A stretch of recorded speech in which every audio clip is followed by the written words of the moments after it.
Kita pun langsung difokuskan kepada beberapa pemandangan dari pedalaman Australia yang begitu gersang.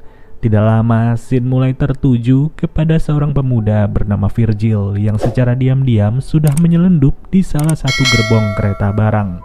Tanpa persediaan yang memadai, Virgil hanya berjalan seorang diri dan sengaja mampir ke salah satu daerah sederhana yang dihuni oleh 3 orang penduduk.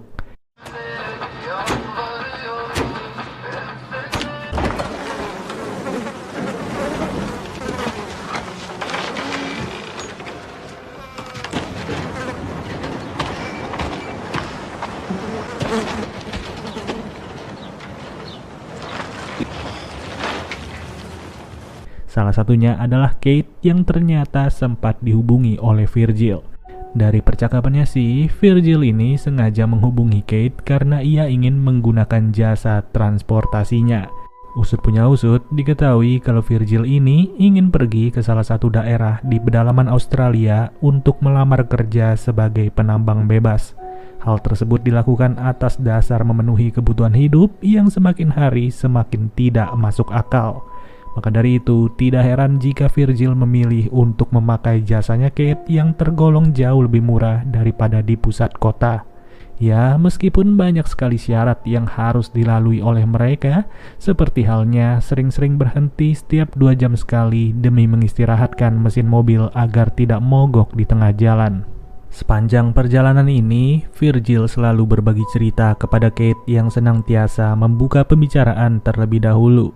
Tidak sungkan-sungkan, Kate juga berkata kalau ia rela menemani Virgil bolak-balik jalan ini meski bayarannya belum diterima sama sekali. Atas perkataan itulah, Virgil pun merasa tidak enak dan ia sengaja membiarkan Kate untuk beristirahat selama beberapa jam. Namun sayang, menyetir mobil itu tidaklah semudah seperti kelihatannya. Sampai-sampai mereka berdua pun harus mengalami mogok di tengah jalan tanpa adanya bengkel atau yang lain-lain. Untungnya, kendala tersebut bisa diatasi dengan mudah oleh Kate yang sudah hafal betul masalah dari mobil itu. Sembari menunggu, Virgil yang lagi kencing malah tidak sengaja melihat sebuah bongkahan batu besar dan terlihat berbeda daripada yang lainnya. Setelah diamati lebih lanjut, ternyata batu itu bukanlah bongkahan batu biasa, melainkan sebuah bongkahan emas yang terkubur secara cuma-cuma. Sudah jelas, penemuan tersebut langsung membuat Virgil beserta Kate sangat-sangat bersemangat. Yang dimana rasa semangat itu membuat mereka berpikiran untuk menarik emas tersebut dengan bantuan mobilnya Kate. Tapi apa boleh buat, berbagai usaha sudah mereka rencanakan dan bongkahan emas itu tidaklah bergerak sama sekali.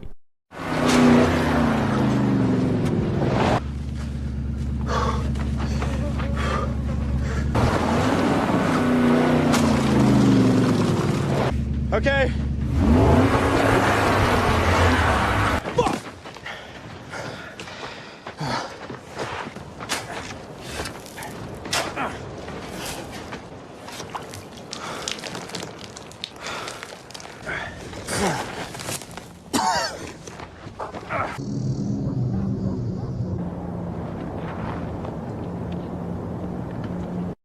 Alhasil, mereka berencana untuk menginap 1 malam di sekitar emas itu sambil terus mengumpulkan ranting-ranting kering. Di malam pertama ini, mereka berdua masih santai-santai aja menjaga wilayah tersebut dari penglihatan orang lain. Bahkan saking santainya, Kate masih bisa membayangkan betapa kayanya mereka jika emas itu berhasil dibawa pulang. Dari bayangan tersebutlah, Kate langsung membuat rencana baru yang kali ini ia akan pergi ke pusat kota untuk mengambil ekskavator. Sedangkan Virgil tetap berada di sini demi menjaga emas tersebut dari jangkauan orang lain. Tanpa pikir panjang, Virgil setuju dengan rencana itu dan ia pun diberikan 1 jerigen air, beberapa kaleng makanan beserta sebuah radio jarak jauh yang bisa digunakan untuk berkomunikasi dengan Kate. Ya, sejak kepergian Kate, Virgil mau gak mau harus terus menunggu sendirian aja di tengah padang pasir yang sangat-sangat luas.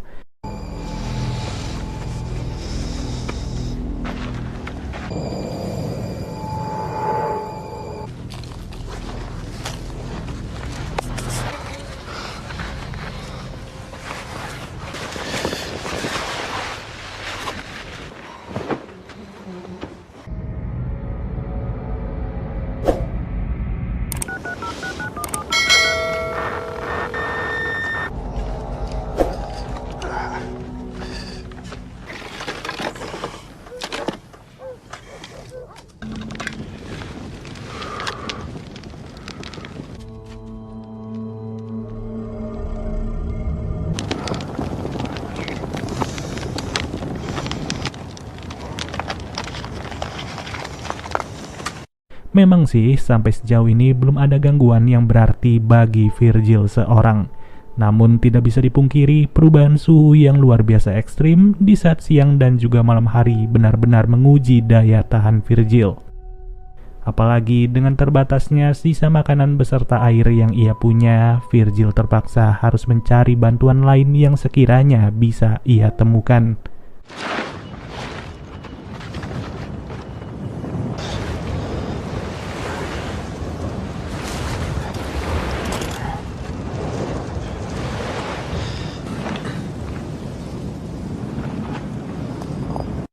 Untung saja, tidak jauh dari lokasi itu, Virgil mulai melihat sebuah bangkai pesawat yang dapat ia gunakan sebagai tempat berteduh. Merasa mampu memanfaatkan bangkai pesawat tersebut, Virgil pun langsung bergegas untuk membawa beberapa potongan dari pesawat itu.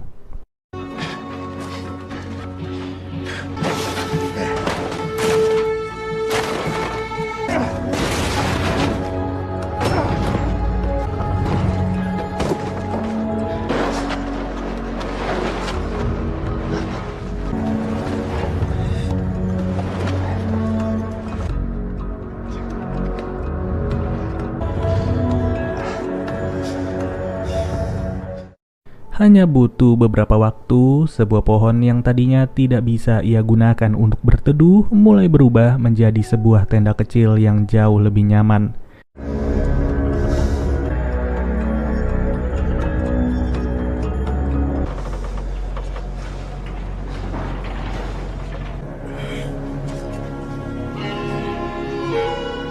Di saat malam akan tiba, Virgil yang sangat tergiur dengan bongkahan emas itu pun sengaja untuk memotong emas tersebut sebesar bola kaki.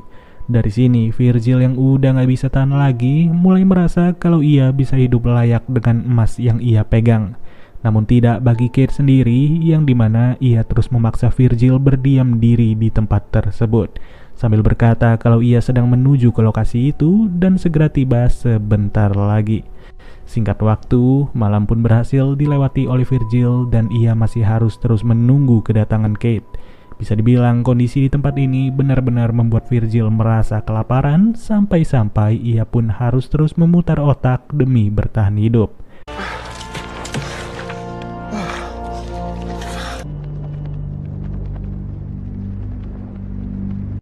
Terlebih lagi, di tengah-tengah penantiannya, keberadaan Virgil malah disadari oleh seorang wanita yang tidak diketahui identitasnya. Sebenarnya sih wanita ini baik ya, karena ia berinisiatif untuk memberitahu Virgil bahwa terdapat sebuah oasis di ujung sana. Namun sayang, kebaikan itu malah ditolak secara mentah-mentah oleh Virgil sendiri. Alhasil penolakan tersebut pun langsung membuat si wanita merasa curiga dengan tingkah lakunya Virgil. Lebih jelasnya, si wanita berpanah merasa kalau Virgil sudah menutup-nutupi sesuatu di sekitar sini. Hey! Hey! Built yourself a 5-star hotel, have you? Camel? Magic. Atas pernyataan itulah, Virgil yang udah hilang kesabaran malah membabi buta dan ia sengaja memukul wanita itu hingga meninggal dunia. Nggak main-main, jasad dari wanita itu juga tidak dikubur secara layak oleh Virgil. Malahan Virgil sempat kebingungan mau menguburkan jasad itu setengah badan saja atau membiarkannya disantap oleh para serigala.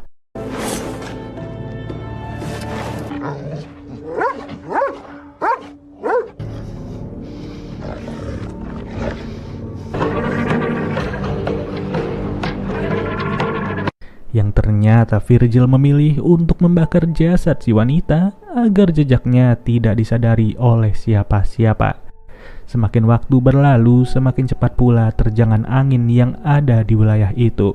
Sampai-sampai Virgil terpaksa harus menghadapi badai pasir yang begitu luar biasa.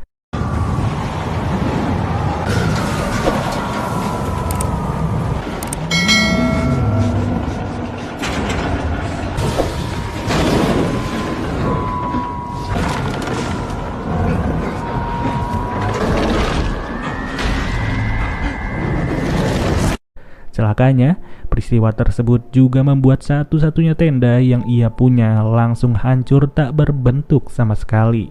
Jelas, pada kondisi inilah titik terberat dalam hidupnya mulai ia rasakan selama beberapa menit.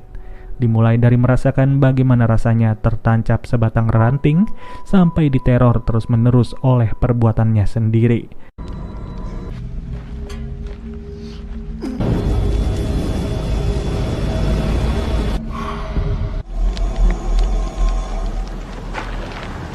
Tidak lama, Virgil mulai dihampiri oleh seorang wanita yang sangat-sangat mirip dengan wanita sebelumnya. Wanita itu mengaku kalau ia sudah kehilangan jejak dari adiknya yang memutuskan untuk berjalan terlebih dahulu. Merasa tidak peduli dengan masalah tersebut, Virgil pun kembali harus menghadapi gelapnya malam yang sebentar lagi akan dimulai. Terlebih, para serigala juga sudah bersiap-siap untuk menyerang Virgil yang terlihat tidak berdaya sama sekali.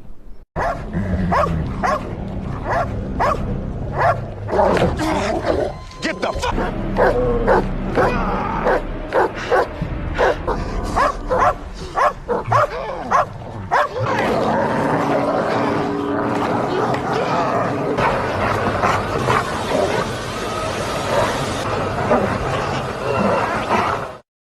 Yang bikin gak habis pikir, ternyata Kate tidaklah benar-benar berada di dalam perjalanan, melainkan ia sudah memantau aktivitasnya Virgil sejak malam pertama. Ya, bisa dibilang Kate hanya butuh waktu beberapa hari saja untuk mengambil ekskavatornya. Sedangkan hari-hari sisanya sengaja ia gunakan untuk memperhatikan Virgil yang terus menuruti perkataannya, termasuk memperhatikan detik-detik kematian dari Virgil yang secara tragis harus disantap hidup-hidup oleh para serigala. Luar biasa bukan? Sifat serakah yang dimiliki oleh kedua orang ini benar-benar mencerminkan sifat manusia yang sesungguhnya. Gak peduli lagi dengan rasa kemanusiaan, yang penting bongkahan emas itu bisa ia miliki seutuhnya. Walaupun pada akhirnya Kate sendiri juga tidak bisa membawa pulang emas tersebut karena dirinya harus tewas setelah dipanah oleh seseorang. Yang sudah jelas orang itu adalah kakak dari si wanita berpanah dan film pun berakhir. Kalau boleh jujur, film ini berhasil bikin gue penasaran dengan apa yang akan terjadi kepada Virgil maupun Kate, yang dimana nasib mereka berdua ternyata harus dipelintir oleh plot twist, dan plot twistnya sendiri bisa dibilang cukup unik. Oke deh guys, mungkin segini aja pembahasan alur cerita dari film Gold 2022. Sampai bertemu lagi di video berikutnya. Gua Nandi cabut dulu. Dadah.